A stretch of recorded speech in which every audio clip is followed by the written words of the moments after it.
দোস্ত, চাকরি বাকরি আমার দ্বারা সম্ভব নয়, আমারে একটা ব্যবসার খবর দাও, কি ব্যবসা করা যায়? ব্যবসার যে পরিস্থিতি, মুরগি খুঁজি টিটি টিটি। দোস্ত, এটা তুমি কিটা কও? আই তো কিছু বুঝতাম না। কোনো ব্যবসাতেই শান্তি নাই, সব ব্যবসাতেই সিন্ডিকেট, ভোক্তা অধিকার, তার এই সেই হ্যান ত্যান। তবে আমার কাছে একটা গোপন ব্যবসার খবর আছে, করবি নাকি দোস্ত? হ, করতাম, কিন্তু মাগার তোরে আমার সাথে থাকা লাগবো। থাকবো। আগে তুই ব্যবসা করবি কিনা? হ, করতাম, কি ব্যবসা? চল আমরা গাজার ব্যবসা শুরু করে দেই, বহুত ইনকাম। হ্যাঁ? আরে না, হ্যাঁ। তারপর ব্যবসা ভালো হইলে ইয়া বাবা বেচা শুরু করব। একটা লাল গাড়ি কিনবো।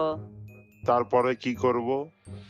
ভবিষ্যতে ঢাকা শহরে একটা উন্নত সীসা বার খুলবো আমরা।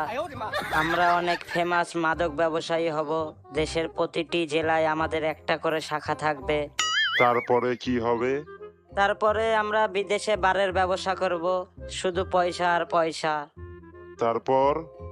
দেশের শ্রেষ্ঠ ধনীদের মধ্যে আমাদের নাম থাকবে। তারপরে কি হবে দোস্ত? তারপর অনেক টাকা পয়সা হয়ে গেলে আমরা অস্ত্রের ব্যবসা করব। তোর কাছে কি কোনো ভালো ব্যবসার খোঁজ নেই দোস্ত? কেন দোস্ত, যেগুলো কইলাম ওগুলো কি খারাপ ব্যবসা ছিল? আমার বউ আমারে মাদক ব্যবসা, অস্ত্রের ব্যবসা করবার দেব না। তাইলে তোর বউরে নিয়ে সোশ্যাল মিডিয়াতে বউ ব্যবসা কর। বউ নিয়ে টিকটক কর, ব্লগ কর, অনেক ইনকাম। এটাকে বলা হয় বউ ব্যবসা। তুই যেমন চুতিয়া, তোর বুদ্ধিগুলো চুতিয়া, শালা হারামজাদা। সালা ভালো বুদ্ধি দিলাম, মনে লাগলো না? যা ভাগ, তোরে বুদ্ধি নেওয়া লাগবে না, চইলা যা। আর যাবার আগে লাইক কইরা যা।